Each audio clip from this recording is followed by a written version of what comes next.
Good evening, everyone. First of all, I congratulate Sharda Education Society's Anand Vishwa Gurukul College of Law Thane, Principal Mr. Suresh Pradhan Sir, Professor Amruta Karlikar Madam, for completing century of a webinar series Vidhilikit Made Day. I am extremely delighted to be a part of such a successful webinar series. Thanks for having me here electronically, where everybody is studying, meeting, and working electronically. I also thought it would be more appropriate to discuss electronic evidence considering nowadays scenario. So, I am going to start today's discussion. Just give me a moment. I am sharing my PPT with everybody.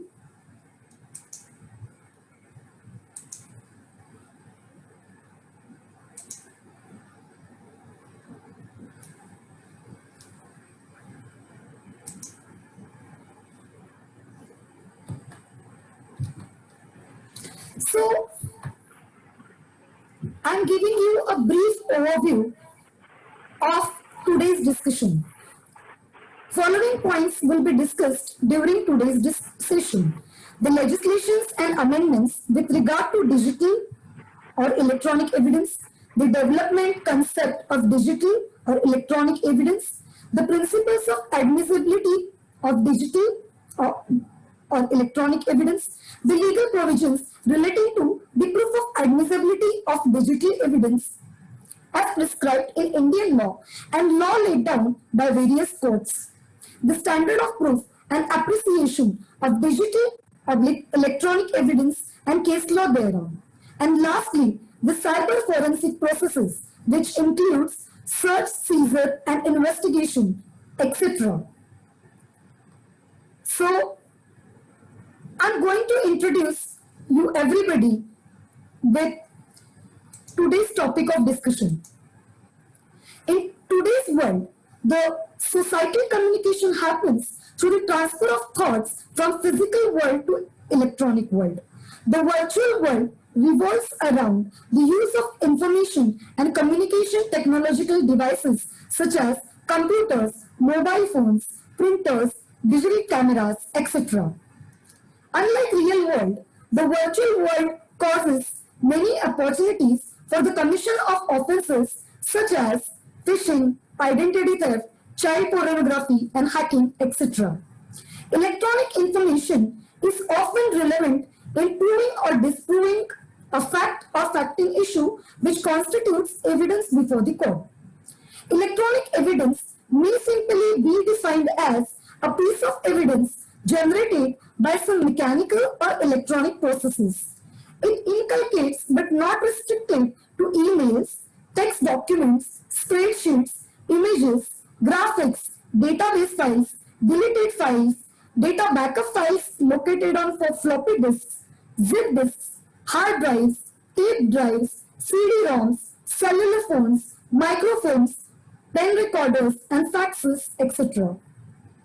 In Asyl Import, USA versus Exim 8's silk importers, in this case, the Honorable Supreme Court of India had observed that there is a need to interpret a statute by the judiciary by considering relevant technological changes that have occurred. Now, we are looking forward to have a discussion about evolution of electronic evidence. In 1984, the FBI laboratory and other law enforcement agencies in USA started developing programs to examine computer evidence to properly address the growing demands of investigators and prosecutors in a structured and pragmatic manner. The FBI established the Computer Analysis and Response Team, that is CAR, and charged it with the responsibility for computer analysis. In the year 1991, a new term, computer forensics, was coined in the first training session held by the International Association of Computer Specialists in Portland. The computer forensics involves collecting, preserving, seizure, analyzing, and presentation of computer-related evidence. There are two types of computer evidence. First is user created and second is computer created evidence.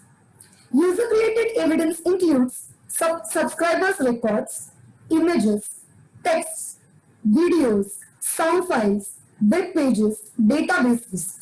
Whereas computer created evidence includes browser cache, backup and registry files, activity logs, email headers, surveillance tapes, footage, cookies, etc. Now, what is the meaning of the term appreciation of evidence? In Kajal Singh versus State of Assam, it was discussed by the Supreme Court of India that the processes by which a judge concludes whether or not a fact is proved is called appreciation of evidence. It is the duty of court to appreciate evidence minutely, carefully, and to analyze it. Now, the next point of discussion is characteristics of electronic evidence. Electronic evidence is invisible, it can be altered and destroyed easily. Electronic evidence is hidden like a DNA.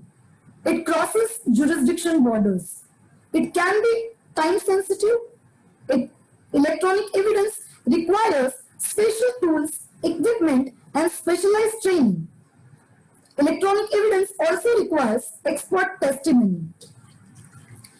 Now, the important point of discussion is why the term digital is being used.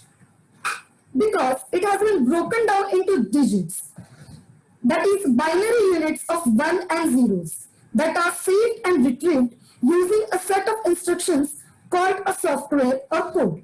Any kind of information, photographs, words, spreadsheets can be created and saved using these type of instructions.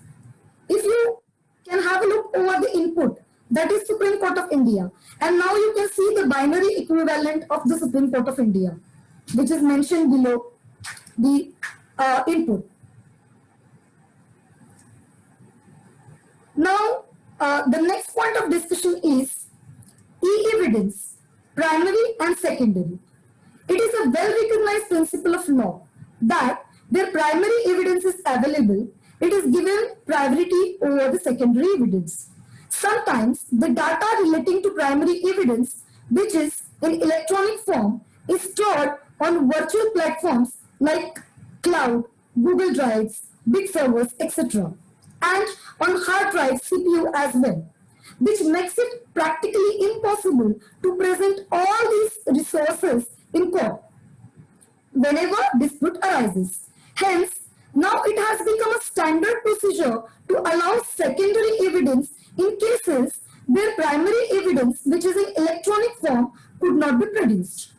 These computer outputs will only be admissible after satisfying conditions under section 65B of Indian Evidence Act 1872.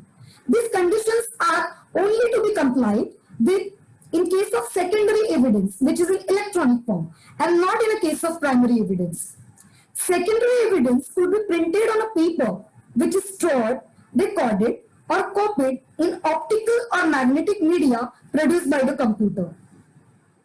Now, the precedents which talks about this distinction, this distinction between the primary and secondary evidence, we will be discussing these precedents or case laws in the later part in detail. So, there is always a question in the minds of people: e-evidence, whether it is primary or secondary. Under Indian Evidence Act 1872, the contents of documents may be proved either by primary or secondary evidence. Section 62 of the Act defines primary evidence as the documents itself produced for the inspection of court. The Act also defines secondary evidence under section 63(2) as the certified copies made from the original by mechanical processes, which in themselves ensure the accuracy of the copy and copies compared with such copies. So now we will talk about the primary evidence. In case of state of Gujarat versus Shailendra Kamal Kishore Pandey, it was observed that CD, DVD, chip, hard drives, memory card, pen drive, these kind of electronic records are admissible as the primary evidence.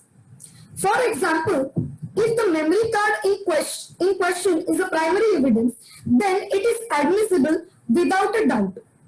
For a CD, DVD, hard drive, memory chip, pen drive to be a primary evidence, it is very much necessary that the data or the picture or the video, anything which is to be presented to the court for evidence in general or recorded in that CD, DVD, hard drive, memory chip, pen drive, that should be at the source itself.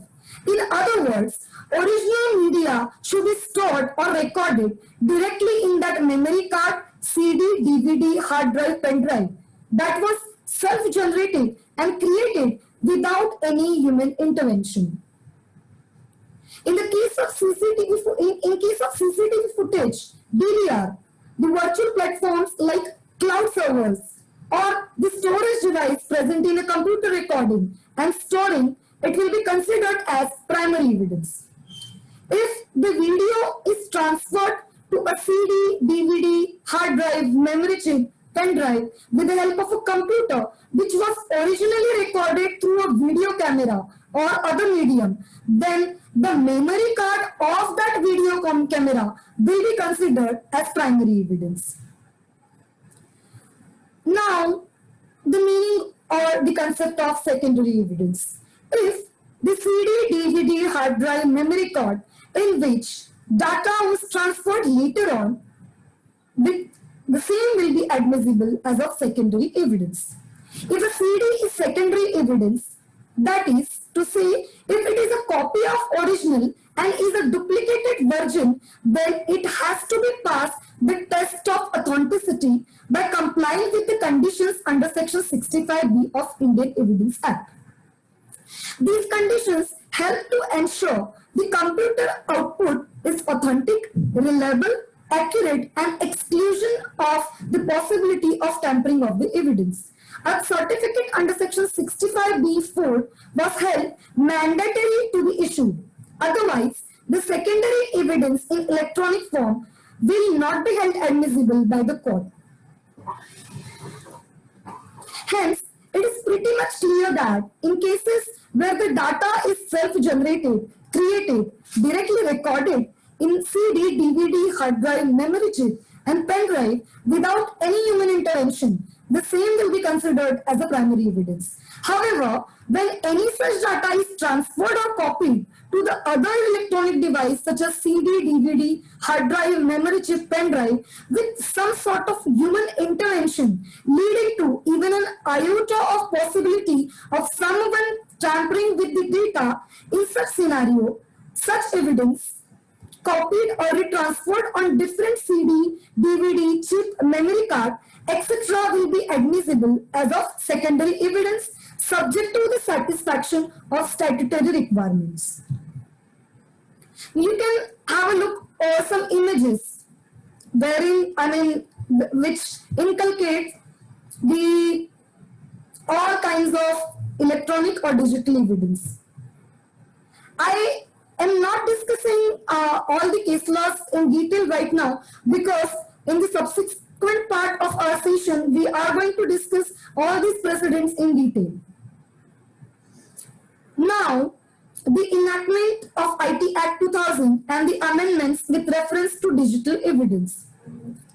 The Indian Evidence Act did not have specific provisions recognizing admissibility and in appreciating electronic evidence, because it was not at par with the modern technological developments. Hence, to recognize transactions that are carried out through electronic data interchange and other means of electronic communication, the law was required to be amended. Accordingly, the amendment legislations are as follows. Firstly, the Indian Evidence Act 1872. Secondly, the Indian Penal Code 1860. And thirdly, the Bankers Book Evidence Act 1891. The IT Act is based on the ancestral model law on on electronic commerce 1996. In the year 2000, Parliament enacted the IT Act 2000 to allow the admissibility of digital evidence, which further amended the Indian Evidence Act 1872, the Indian Penal Code 1860, and Bankers Book Evidence Act 1891.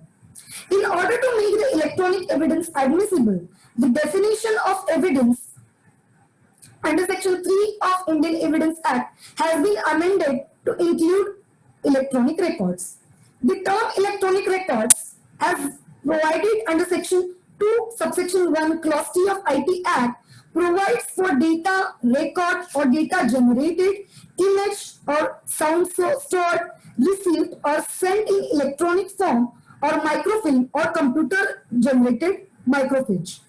The term electronic form, as discussed under Section 2, Subsection 1, Clause R of IT Act 2000, means any information generated, sent, received or stored in media, magnetic, optical, computer memory, microfilm, computer generated microfiche or similar device.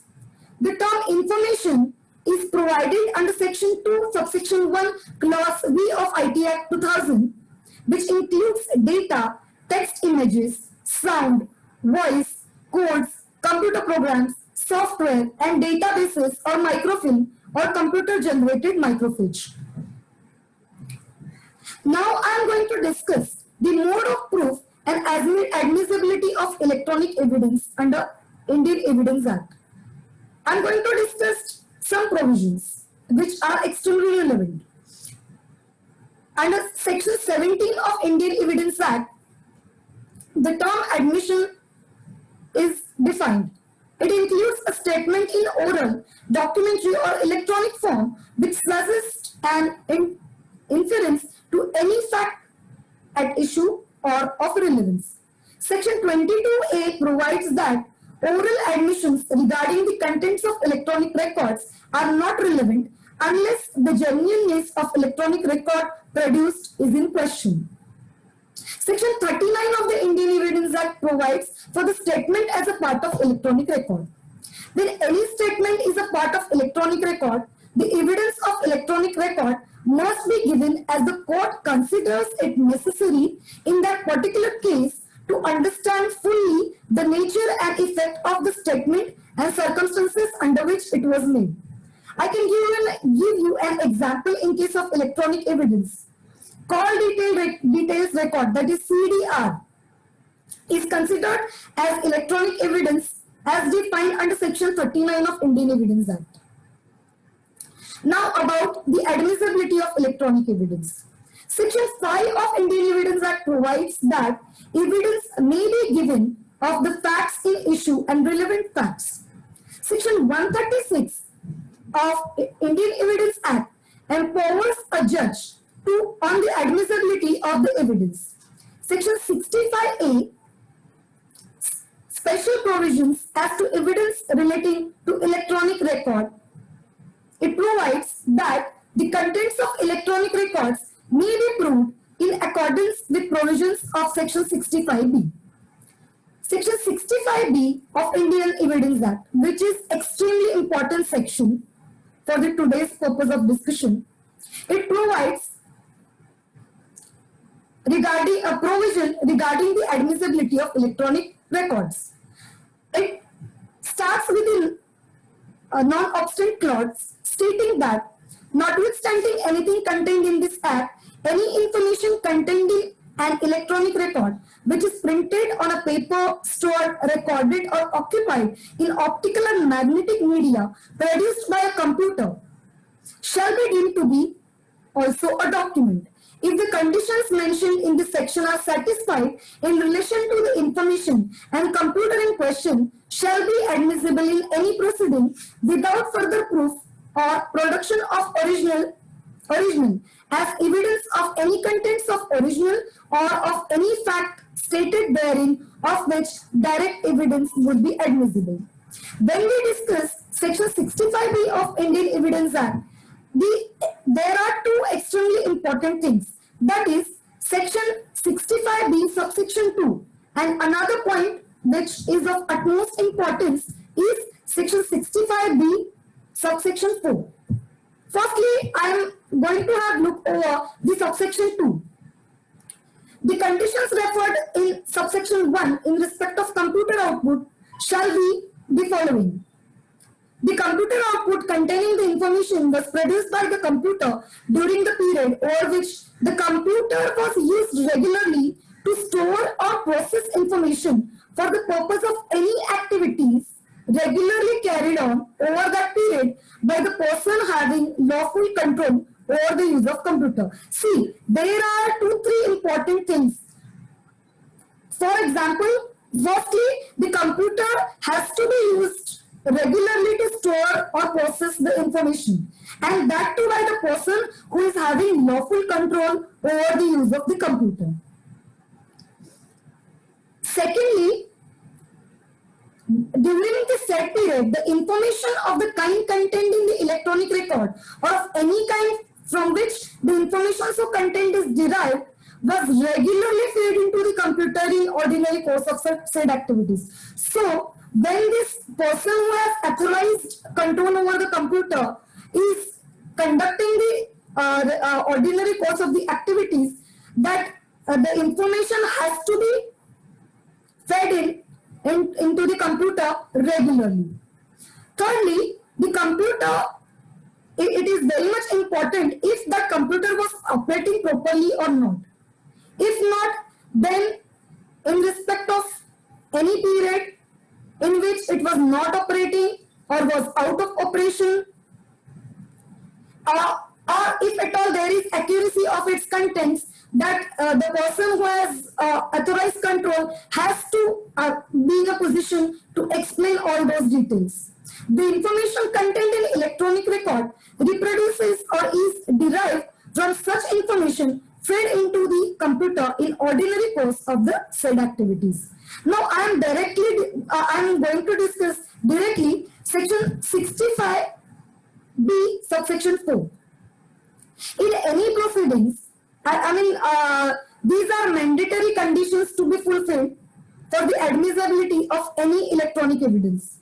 In any proceedings where it is desired to give a statement in evidence by virtue of this section, a certificate doing any of the following things, that is to say, A. Identifying the electronic record containing the statement and describing the manner in which it was produced. So, that certificate has to provide the statement specifying the identification and the description in the manner the electronic record was produced.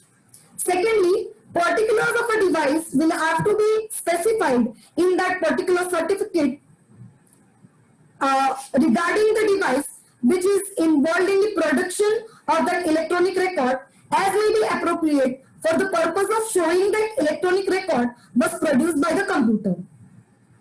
Thirdly, the certificate will have to be signed by a person who is holding the responsible official position, or we can say the person in charge, the computer in charge, or the owner of that specific computer. That person who is regularly carrying out the operation of on the relevant device or the management of the relevant activities, and that person has to give an affirmation that all these things which he has been stated to bear in the certificate are to the best of his knowledge, belief, according to the person who was stating it. So, after discussing the mandatory requirements as discussed under section 65B subsection 4, I am going to discuss the provisions relating to the presumptions regarding the electronic evidence. A fact which is relevant and admissible need not be construed as a proven fact. The judge must appreciate the fact in order to conclude that it is a proven fact. The exception to this general rule is the existence of certain facts specified in the Evidence Act that can be presumed by the court. Section 81A of the Indian Evidence Act talks about the presumption relating to the gadgets in electronic form. It provides that the court shall presume the genuineness of electronic records purporting to be from the official gazette or any legally governed electronic record, provided that electronic record is kept substantially in the form required by law and is produced from the proper custody. So it is nothing but, the word shall is used. So it's when the word shall is used, it's a conclusive proof, provided that it will have to be maintained in the proper custody, proper substantially in the form required by law and produced from the proper custody. Thereafter, Section 85A of Indian Evidence Act, which provides the presumption regarding the electronic arrangements. So it states that the court shall presume that a contract has been concluded where the parties' electronic signatures are affixed to an electronic record that purports to be an agreement. Likewise, Section 85B of Indian Evidence Act provides the presumption regarding the secure electronic records and electronic signatures. So, in any proceedings, the court shall presume, unless contrary is proved, that the secure electronic record has not been altered since the specific point of time to which a secure status relates. In any proceedings involving secure electronic signature, the court shall presume, unless the contrary is proved, that the secure digital signature is affixed by the subscriber with the intention of signing or approving the electronic record. And secondly, except in the case of secure electronic record or secure electronic signature, nothing in this section shall create any presumption relating to authenticity and integrity of electronic record or any digital signature. Section 85C of the Indian Evidence Act provides the presumption in respect of digital signature certificates. The court shall presume, unless the contrary is proved, that the information is listed in the certificate is correct. The Section 15 of the IT Act 2000 provides that it shall be deemed to be a secure electronic signature if the signature creation data at the time of affixing signature was under exclusive control of a signatory and no other person. That means the signatory is holding the private key. Section 88A of Indian Evidence Act provides the provision about the electronic messages. Thereafter, Section 90A of the Indian Evidence Act provides the provision about the 5-year-old electronic records. It says that when an electronic record is produced from the custody, which the court considers to be proper and purports to be or is proved to be 5-year-old, it may be presumed that the digital signature is affixed to the document was affixed by the signatory or person authorized on behalf of the signatory. So, after discussing the amendments carried out in Indian Evidence Act after passing off the IT Act 2000, I am going to discuss the changes to the Bankers Book Evidence Act 1891. So, what are the Bankers Book in electronic form? Firstly, the answer is provided in under Section 2, subsection 3, clause 2A, which provides that the printout of an entry or copy of printout must be accompanied by a certificate stating that it is a printout of such entry or copy of such printout by the principal accountant or branch manager, together with a certificate from a person in charge of a computer system containing a brief description of the computer system and particulars of safeguard. The next question is, what is permissible as evidence under the Bankers Book Evidence Act 1891? Section 4 provides that a certified copy of an entry in the banker's book shall in all legal proceedings be received as a prima facie evidence of original entry itself. The next point of discussion is amendment in Indian Penal Code 1860. So I am just quickly going to mention the sections.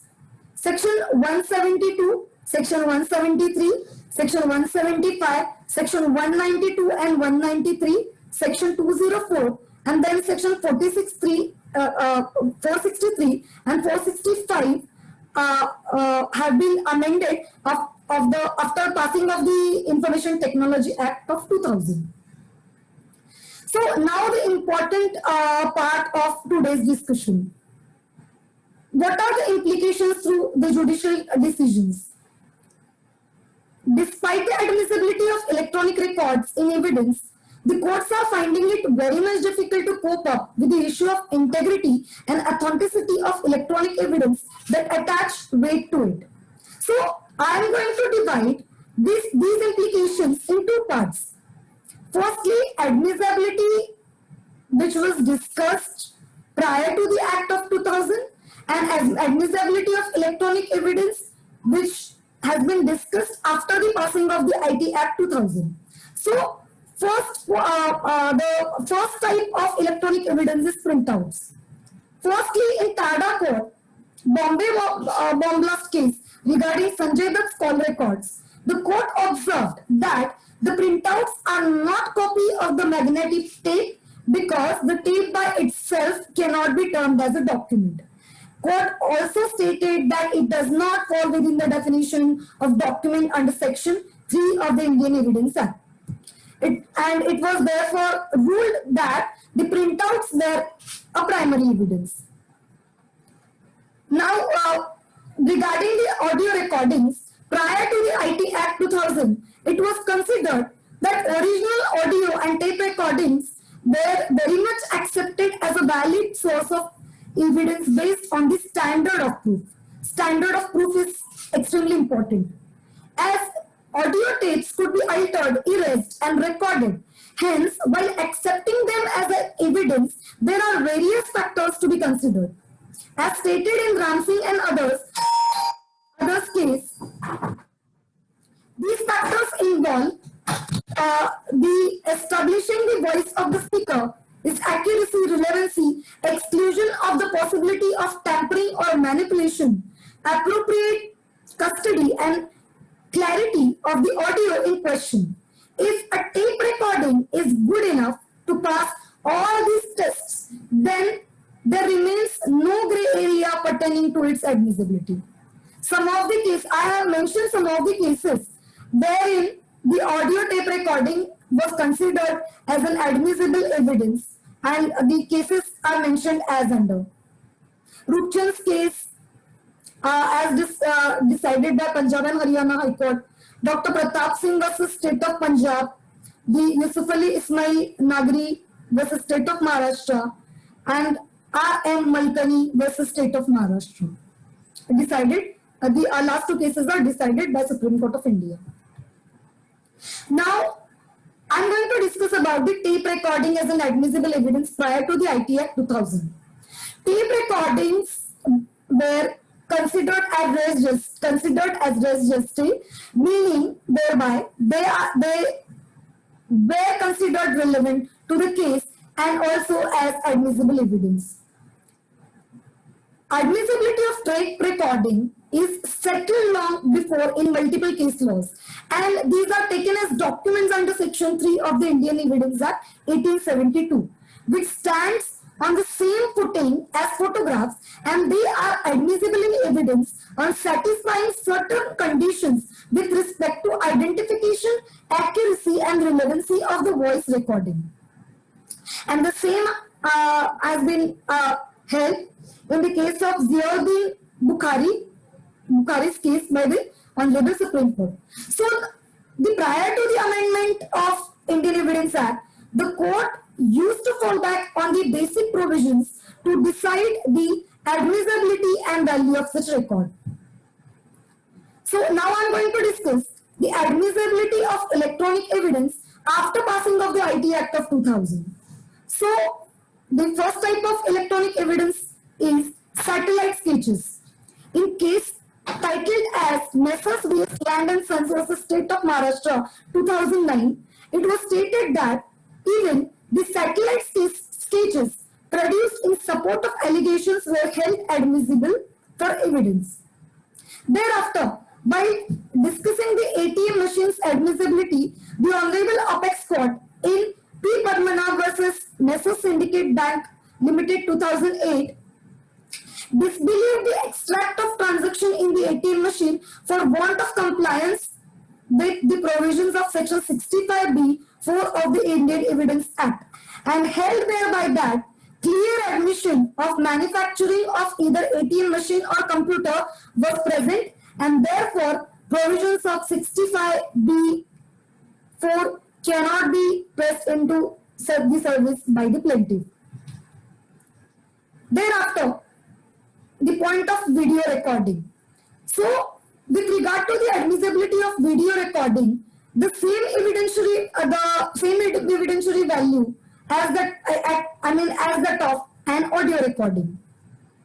Video recording could be in the form of a media file generated by Handycam, or it could be in the form of CCTV footage, but there is no doubt pertaining to its admissibility.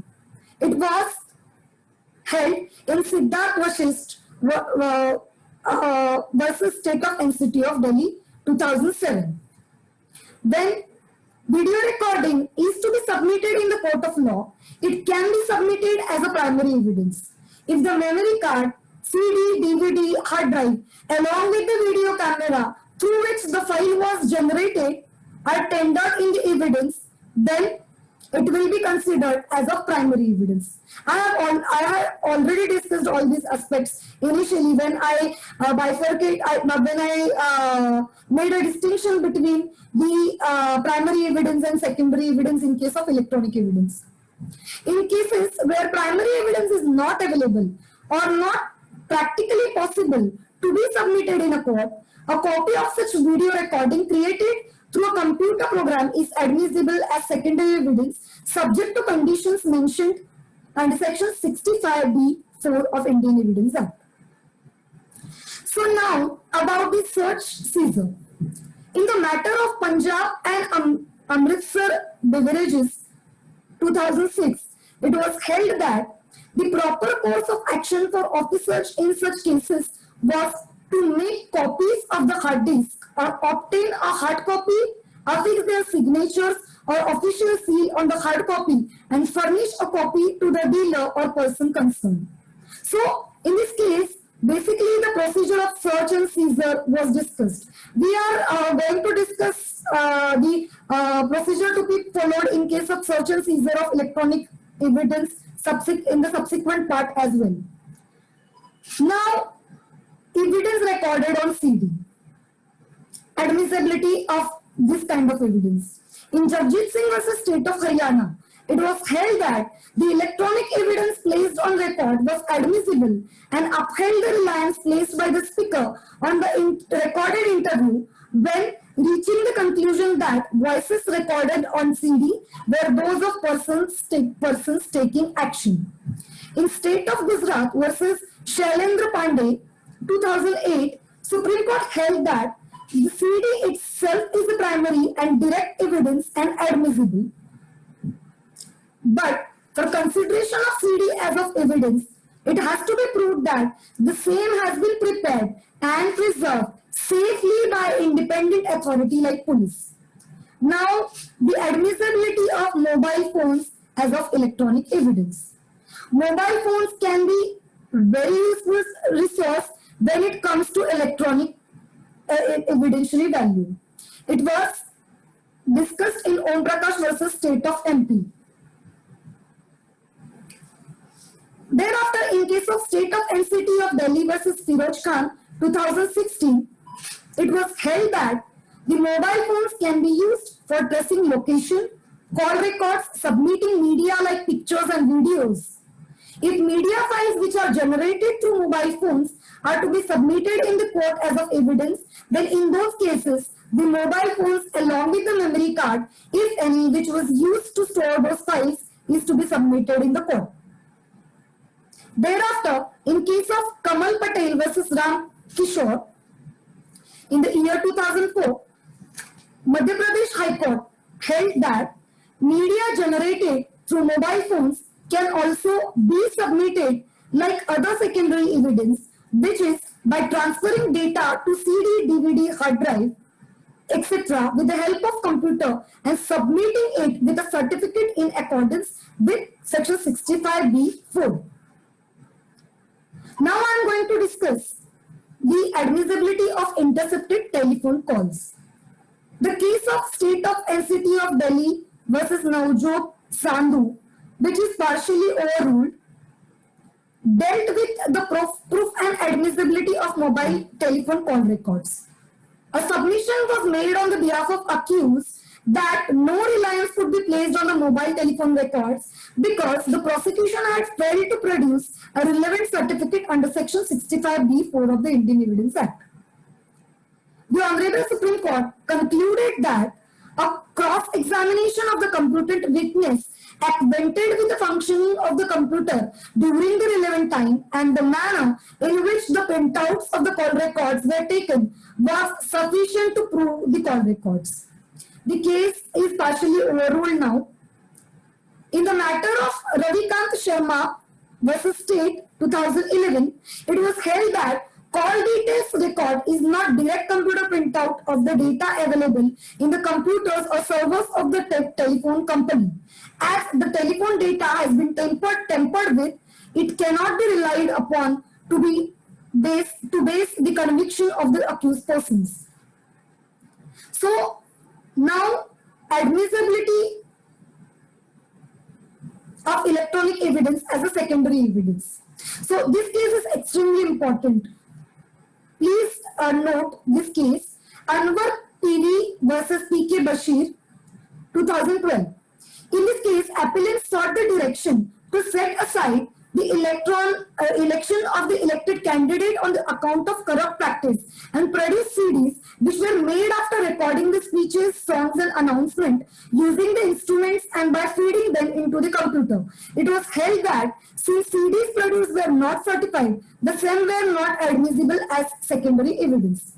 By deciding the admissibility of secondary evidence pertaining to electronic evidence, the three judges bench comprising of Justices R.M. Lodha, Honorable Mr. Justice Kurian Joseph and Honorable Mr. Justice R.F. Nariman overruled the ruling of the court in NCT of Delhi versus Navjot Singh Sandhu.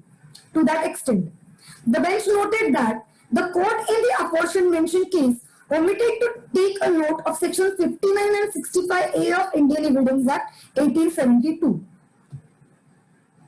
By overruling the legal position as to electronic evidence as laid down in Navjot Singh Sandhu's case, the apex court in the case of Anwar versus Bashir's case by applying the principle of generally or specially is non-derogant, that is, special law will always prevail over the general law, held that the evidence relating to electronic record being a special provision, the general law on secondary evidence under section 63 related to section 65 of the Evidence Act shall yield to the same.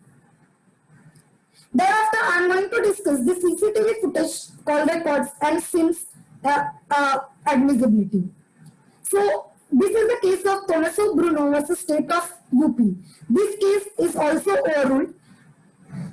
In this case, non-production of CCTV footage, non-collection of call records and SIM details of mobile phones seized from the accused cannot be said to be mere instances of faulty investigation, but amount to withholding of best evidence. It is not the case of, the court stated that it is not the case of prosecution that CCTV footage could not be lifted or CD copy could not be made. Thereafter, in the year 2014, in the case of Harpal Singh versus State of Punjab, it was, in this case, the prosecution relied upon the secondary evidence in the form of printed copy of the call details, even assuming that the mandate of section 65B(2) had been complied with in absence of certificate under section 65B(4). the same has to be held it was held that it is an inadmissible as an evidence. So thereafter, in the case of Kundan Singh versus State, 2015,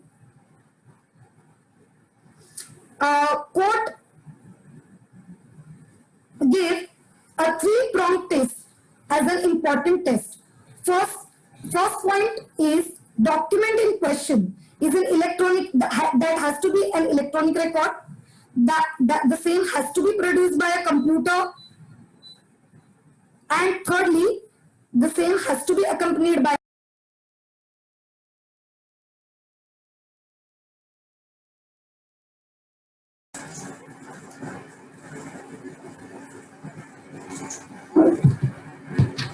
so you can have a look over the point of distinctions between different cases.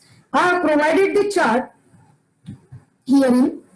In the State versus Muhammad, the first case of instance was in the year 2003, then 2005, then 2014. First case was of State versus Muhammad Afzal. Second case was of State versus Navjot Singh Sandhu. Third case was Anwar versus Bashir's case.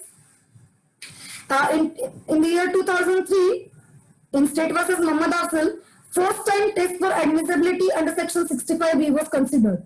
Defense plea was that the call records were inadmissible as a precondition of section 65B4 not satisfied.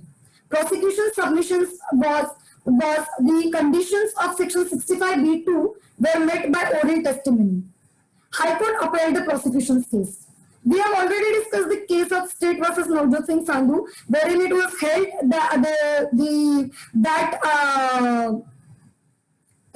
the secondary evidence can be led by the help of oral testimony. And in Anwar versus Bashir's case, the State versus Navjot Singh Sandhu was partially overruled, and court stated that no, not at all. There is a condition precedent which provides that when anybody is producing the secondary evidence, that has to be produced along with the certificate by fulfilling the requirement under section 65B4 of Indian Evidence Act. Thereafter, in the year 2017, another case came, Sonu versus State of Haryana. All these cases were decided by the Supreme Court of India. And in the year 2008, Muhammad Shafi's case. Followed by the Bashir's judgment in the case of Sonu versus State of Haryana, the Anwar versus Bashir's case was upheld. Whereas in Shafi Muhammad's case, Shafi Muhammad's case is nothing but a per incuriam judgment of the Honorable Supreme Court of India, wherein the Supreme Court Division Bench completely ignored the decisions given in Anwar PV case and held that by relying upon the cases, the decisions in Navjot Singh Sandhu's case and Tomaso Burno's case, the court delivered a per incuriam decision stating that the certificate is not required while producing the secondary evidence, and hence the secondary evidence is and still the secondary evidence is admissible. So thereafter, the important point came when the reference was made owing to the uncertainty and chaos caused due to these series of judgments after the Anwar versus Bashir's case, that is the Shafi Muhammad's case, and the reference was made to the Supreme Court stating that there is no need to revisit the Anwar versus Bashir's case, since it is the good decision and valid decision passed by the Honorable Supreme Court. So thereafter,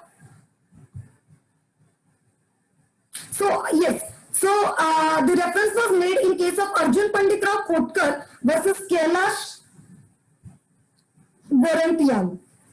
So in this case, Tamso Bruno, Shafi Mohammad's case and the case of Navjot Singh Sandhu are clearly not good laws, and hence the Anwar versus Bashir's case will have to be relied upon while deciding any kind of admissibility. So I'm going to discuss the Arjun Kotkar's case. In this case, the larger bench of the Supreme Court, that is 3 judges bench, upheld and the Anwar versus Bashir's case by clarifying para 24 and overruled the Shafi Mohammad's and Thomas Bruno's case, both the cases. So please take a note of relevant paragraphs because it is not possible to discuss each and every point over here. I am just going to give you a key points and the relevant paragraph numbers. Para 45, 50, thereafter 59, 60, para 61, 62, 72 are relevant. Now the key points given in the Arjun Kotkar's decisions are as under. The Supreme Court overruled the Thomas Bruno and Shafi Mohammad's case and clarified the position, stating that a certificate under section 65B4 is mandatory and condition precedent to the admissibility of evidence by way of electronic record. The law laid down in Anwar's case need not to be revisited. However, the last sentence in paragraph 24 of the said judgment, which reads as, if an electronic record as such is used as a primary evidence under section 62 of the Indian Evidence Act, the same is admissible in evidence without compliance with the conditions in section 65B of Evidence Act, is to be read without the words under section 62 of the Indian Evidence Act. Meaning thereby, when there is a primary evidence that itself before the court, there is no requirement of fulfilling the conditions under section 65B4 of the Indian Evidence Act. And the word section 62 of Indian Evidence Act as provided in Anwar's case were deleted. So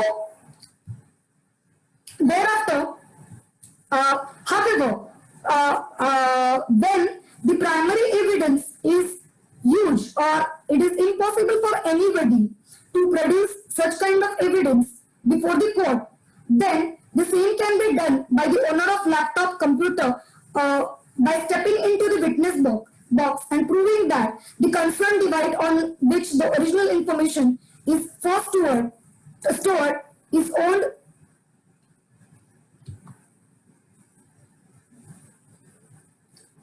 and can be considered as of electronic evidence. But this can be done only in case wherein it is impossible or difficult to produce the primary evidence. However, when anybody is producing the secondary evidence, then in that case, the certificate under section 65B4 is extremely important. It is a condition precedent. So, when a certificate is produced is defective, or if the person is continuously approaching the other person under whose custody the relevant computer device is there, and if that person is not producing the handovering the certificate, then the concerned party can approach the court requesting the court to summon the opposite party to produce such relevant certificate under section 65B4. So, in case of criminal trials, this same certificate can be produced at the end of trial, and in case of civil cases, that has been left to the discretion of the court. Thereafter, another important point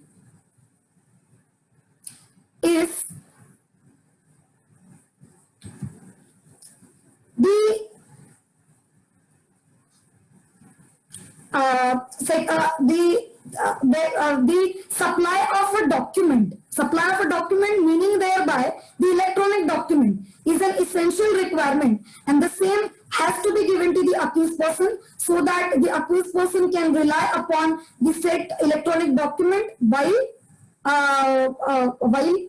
during the cross-examination, etc. So in addition to all these aforesaid points, Supreme Court issued general directions to cellular companies and internet service providers to maintain call detail records and other relevant records for the concerned period in a segregated and in a secure manner. If such record is seized during the investigation in the relevant period, the concerned parties can then summon such records at the stage of defense evidence or in the event such as data is required to cross-examine evidence. The Supreme Court clarified that these conditions as contained in para 62 of the judgment must be followed by the courts that deal with the electronic evidence to ensure that the preservation of such evidence and the production of a certificate at the appropriate stage. The court found this necessary given that the telephone and internet service providers are generally required to preserve the maintained electronic call and internet records for a limited duration of 1 year, and the same has been provided in the guidelines by TRAI and the license USR. So if the police or other individuals fail to secure those records or secure the records but fail to secure the certificates within that specific time period, then the production of a certificate issued after the commencement of trial would in all probabilities render the data unverifiable, and that can cause a prejudice to the accused. Therefore, the Supreme Court gave further directions to frame appropriate rules and directions under Information Technology Act by taking the help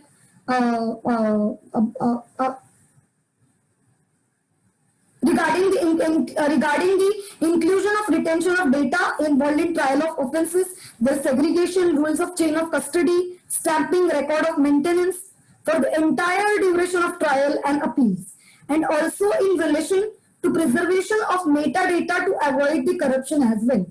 So these appropriate rules for the preservation, retrieval and production of electronic record should be framed after considering the report of committee constituted pursuant to the Conference of Chief Justices held in April 2016.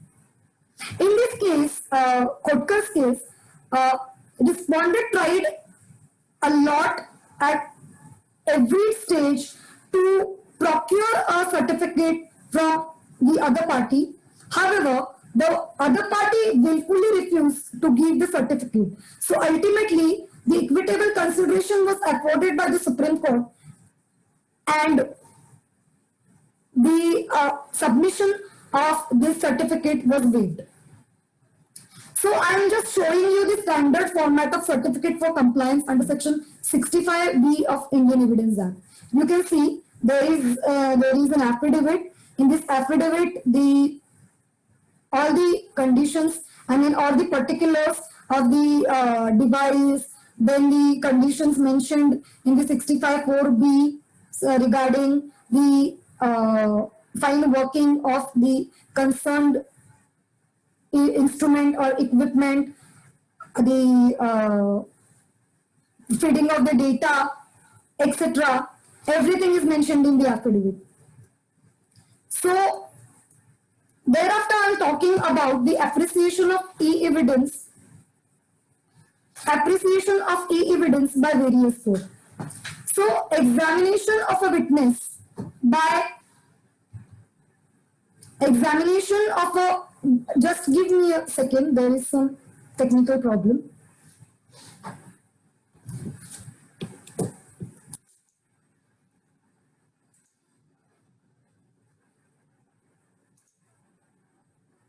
So, I was discussing this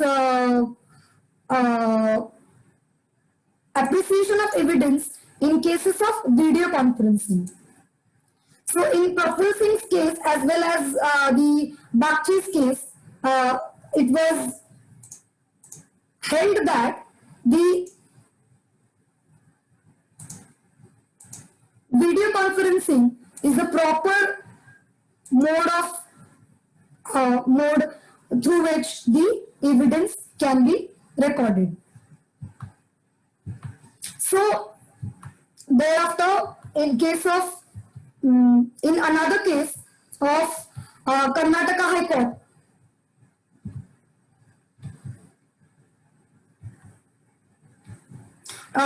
that is 20th Century Fox Film Corporation versus NRI Film Production, the Karnataka High Court laid down several safeguards for recording of evidence through audio-video link. For example, such as before a witness is examined in terms of audio-video link, witness has to file an affidavit. The person who examines the witness on screen has to file an affidavit. Witness has to be examined during the court hours. The witness should not plead any inconvenience on the account of the different time zones. Before examination of witness, a set of plain written statement and other document must be sent to the witnesses so that the witness has an acquaintance with the documents, etc. So thereafter, there are various cases such as Badola Krishna, Amitabh Bakshi, etc., wherein the recording of evidence by way of video conferencing was appreciated. So in several kinds of electronic evidence, such as electronic digital signatures, deleted files on hard disk, admissibility of SMS, email as an evidence, supply of documents in the digital form, the IP address. So in these cases, for example, the cases of Nidhi Kakkar, wherein the email was held admissible as an evidence. Thereafter, supply of documents in the digital form. It was held by the Honorable Delhi High Court that the accused has right to be provided with the copies of supply of documents relied upon by the prosecution, which are in digital form in pen drives and hard disks to the accused.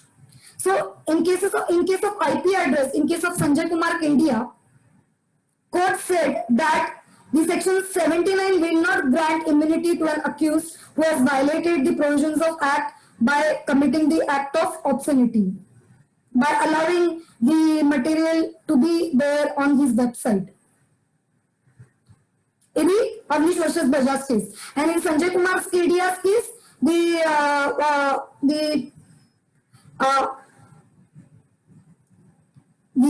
concerned accused was actually running a internet pharmacy. In the name of internet pharmacy, he was doing a drug business. So, in the Dharamveer's case, the court stated that deleted files on the hard disk can be very much retrieved through the cyber forensic processes and held admissible as an electronic evidence. So, thereafter, in case of Pramod Mahajan's murder trial, the defense witness was trying to give some demo of to prove the SMS, to held that SMS admissible. However, the court stated defense witness cannot be an expert as per law. Evidence as per Bankers Book Evidence Act. In case of State Bank of India versus Risby Exports, SBI filed a case to recover money from some persons who had taken loans and submitted printouts of statements of accused maintained in SBI's computer system as a part of evidence. The relevant certificate, as mandated by Bankers Book of Evidence Act, had not been attached to these printouts, and therefore these documents were held inadmissible. So, regarding the service of summons, so nowadays, especially in this pandemic, we are conducting our hearings by taking the help of video conferencing. So, the service of summons, discussion on the service of summons is very much relevant over here. In Code of Criminal Procedure, the relevant provisions are Section 61, 69, 91 and 92, whereas in CPC, Section 27 and Order 5. So,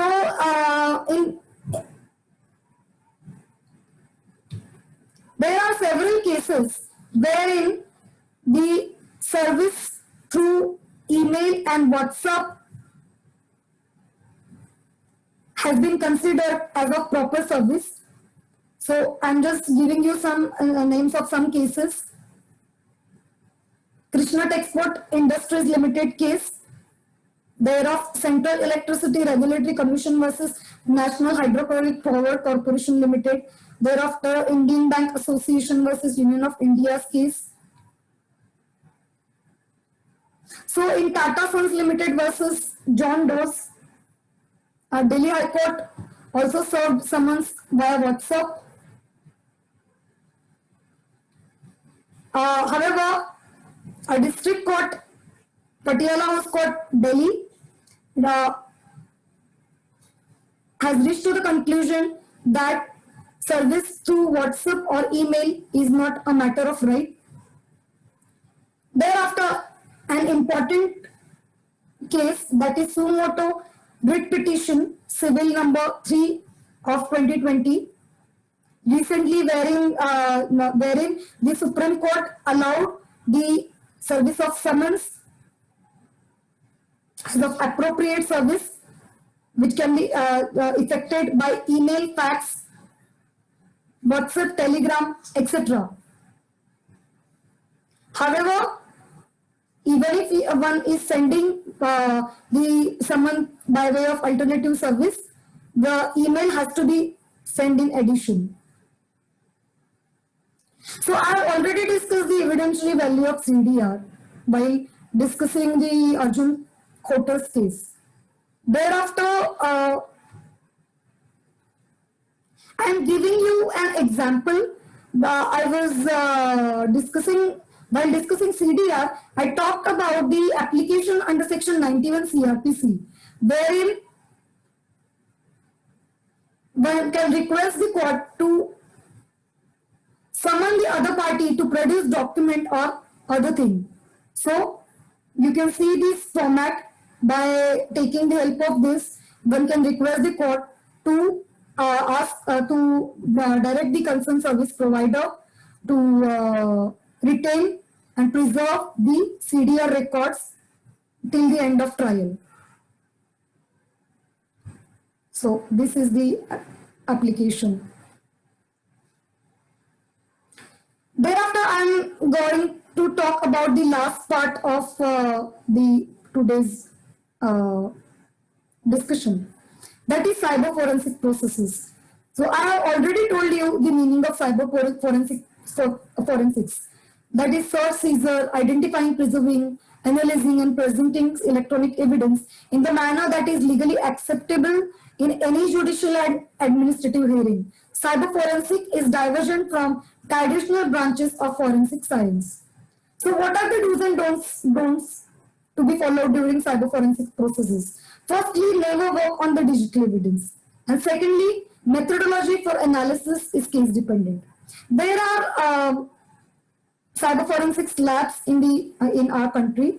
Those the 3 labs are at Hyderabad, one at Trivandrum, one at Delhi, one at Himachal Pradesh, then at Ahmedabad, then Mumbai.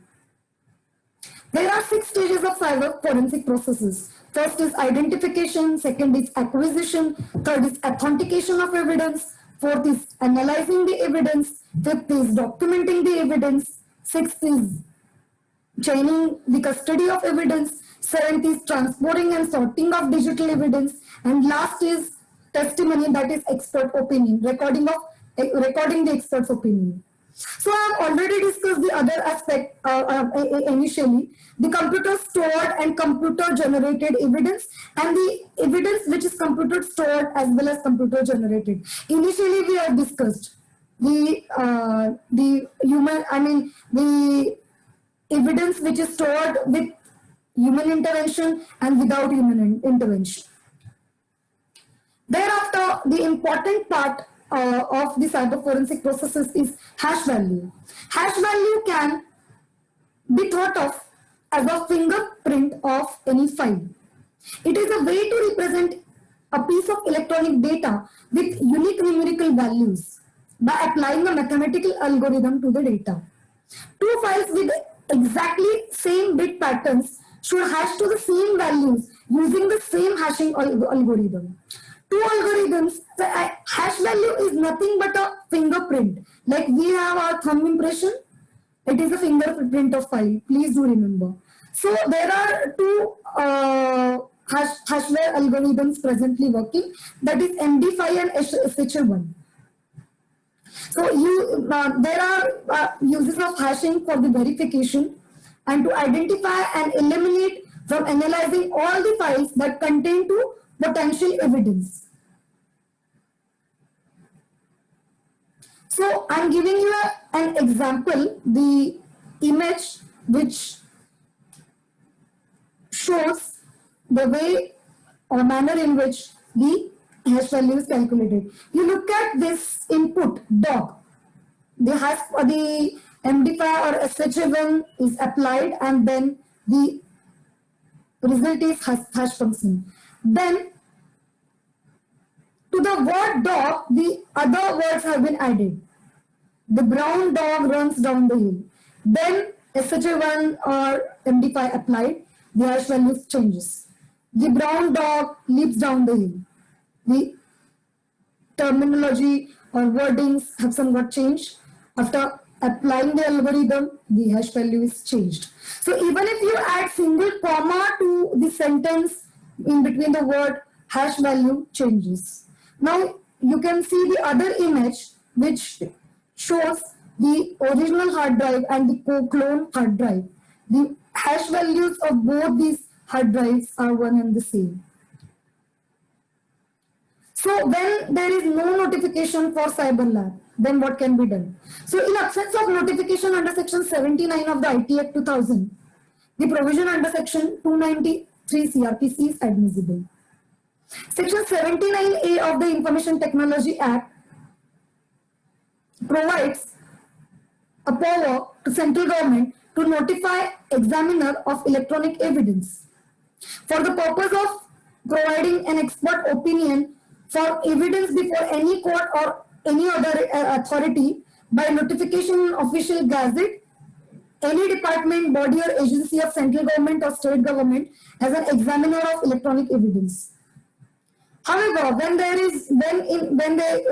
this kind of notification is absent, then under section 293 of CRPC, any reports of certain government scientific experts can be called, relied upon, and can be considered. So, thereafter, metadata.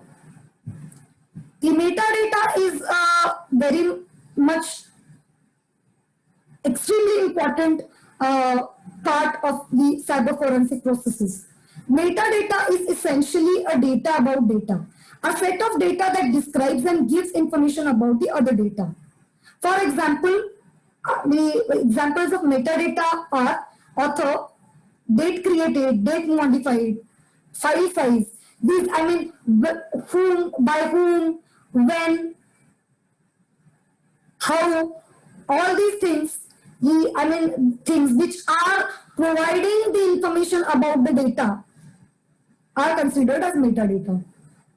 I have explained the metadata reporting in a diagram. Who created the data? Who manages the data? In such a format, the metadata has to be maintained. Where is the study area? Where can I access the data? What is the data content? What source data was used? How was the data created? How is the data distributed? When is the time period of the content? When was the data created? Why was the data created? Why are the missing values, etc. So the next part of discussion is about questions to be raised by defense counsel in cross-examination dealing with electronic evidence. So I am just giving you heads. Following are some important questions regarding crime involving computer and electronic evidence. Firstly, a question can be with regard to user operating part of a machine. Secondly, it can be about the user. Thirdly, it can be about the connection to the net. Fourthly, it can be about the deleted data. Fifthly, it can be about the investigative authority, etc. Then there can be a question as to the authenticity of electronic evidence. I mean, a claim that records were altered, manipulated, damaged, the reliability of computer program used by the user, the identity of the author, it can be disputed. The evidence from a social networking website can be questioned. It might be agreed that an act was carried out and recorded, but at issue might be that the party introducing the evidence fails to prove where others might have accessed the device or not. So such kind of questions. I mean, if anybody has used the PIN, password, I accept icon, the data on local area network where there is a need to obtain the image of computer network, if this is possible, if image of each computer comprising the network is taken, the issue with network computers, etc. The data from the internet is also subject to the problem. That can also be questioned. Where the data is being updated constantly, such transactional databases or websites that are continuously updated, the question can be put regarding the authenticity of that data. Thereafter, the authentication of information on social media sites, which presents its own unique set of issues.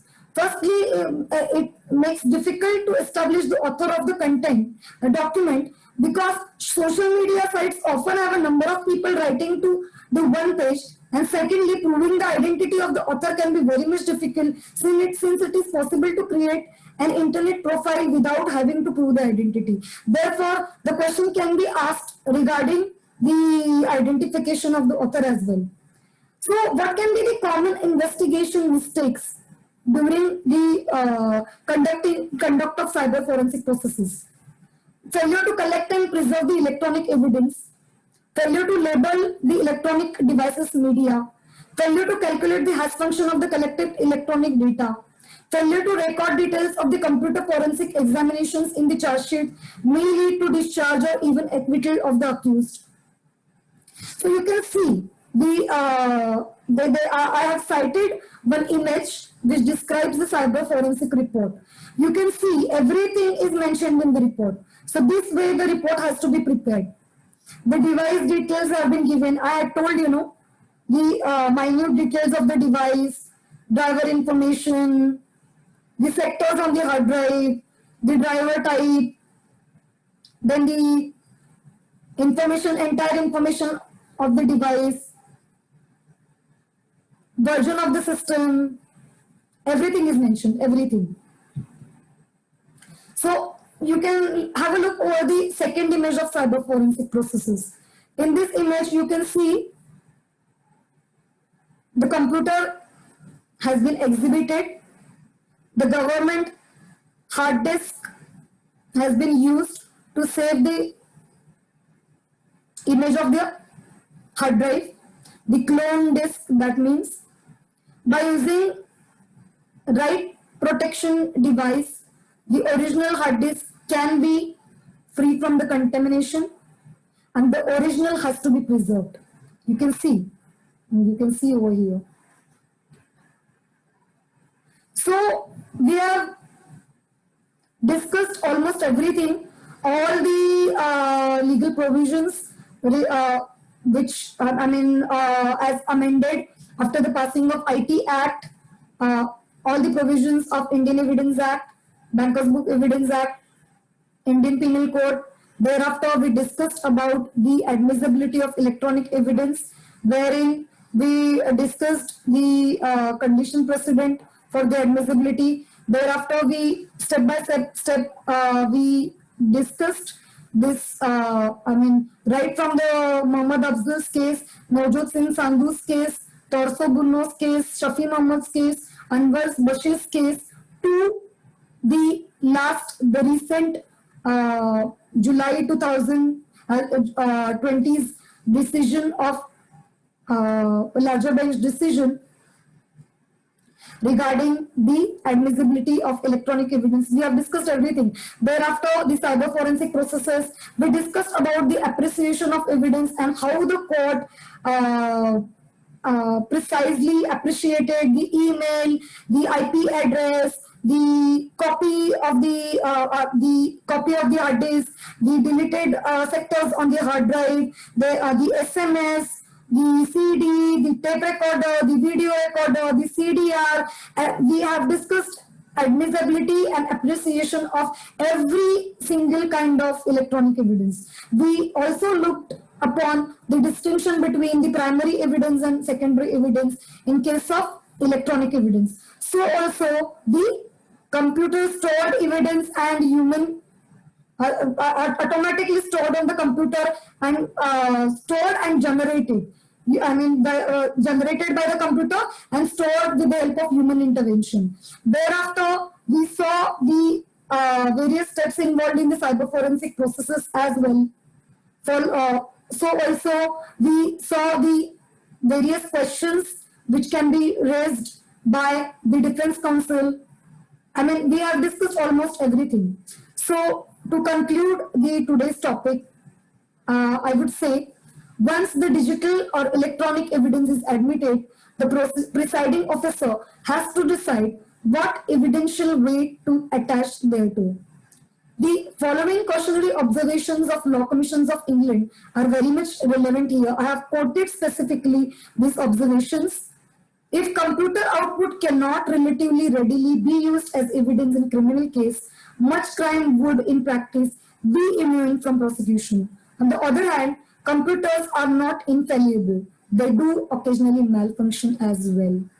And so, though the Indian Evidence Act cannot be withered away in the era of new technological developments, as suitable amendments have been incorporated, the need of an hour is to fill these gaps where no law exists and to reduce it into the writing where judicial pronouncements have held up the system so far. Therefore, one has to be very much cautious while appreciating the digital or electronic records. And please take a note of the affidavit, which was the format of affidavit under section 65B 4 of Indian Evidence Act shown by me. So also the application under section 91 of CRPC regarding the preservation of CDRs as given in the directed in case of the larger decisions, larger bench decision of the Supreme Court in Arjun Khutkar's case. So last but not the least, I would say thank you very much. And once again, I am thanking the organizers for giving this opportunity to me to discuss the topic of electronic or digital evidence before you. Thank you. Thank you, madam, for this wonderfully inciting session and the simplicity with which you explained the things and the provision. It is really, going to be helpful for all, not only our students, but all the audiences present here. I just request I just make one request that those who have questions kindly raise your hand via Zoom, and you might be unmuted to ask the question. Madam, one question I wanted to ask you is, can you please clarify the networking computer network that is specified under section 65B? Yes. So I did not discuss that point since I was really in hurry. So the several computers are connected, and in the process wherein the computer in charge of a person who is in the responsible position is using that specific device, the entire computer networking will be considered as of one computer. Thank you, ma'am. Advocate Rajeshri Sawant. She wants to ask a question. I'm just unmuting her. Please. Can you please unmute yourself and ask the question?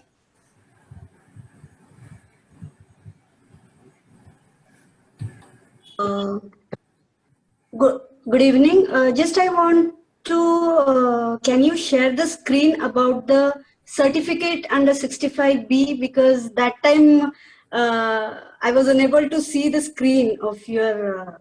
There was some technical problem. I'm just. Please, can you? Yes. Thank you. You can take a note of that. Yeah, Just give me a second. sure.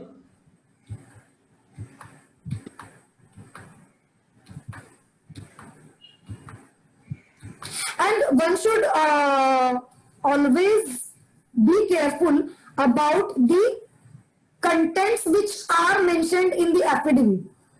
You should not be skipping any important content in the affidavit or the certificate, I would say rather, because if the affidavit is defective, then that can cause prejudice, and one has to again, produce the same certificate. So I'm just zooming in. Can you see that Yes, ma'am, we can. properly? Okay.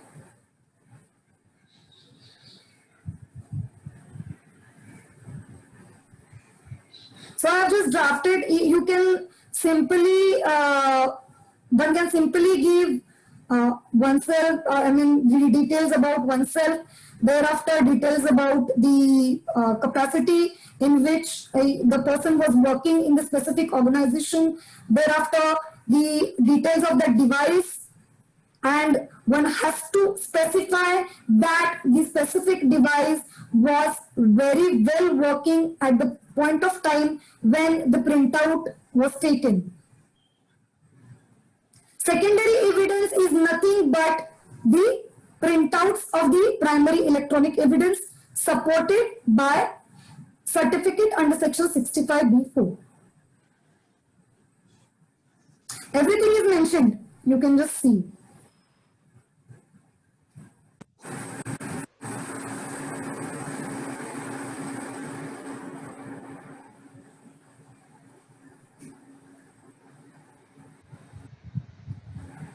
And the other application which I showed about this application under section 91 for the preservation of CDR, that is also extremely important, since the court has passed a specific direction in Arjun Kotkar's case regarding the framing of guidelines for the preservation, retrieval, the maintaining chain of custody of electronic evidence. So that application is also important.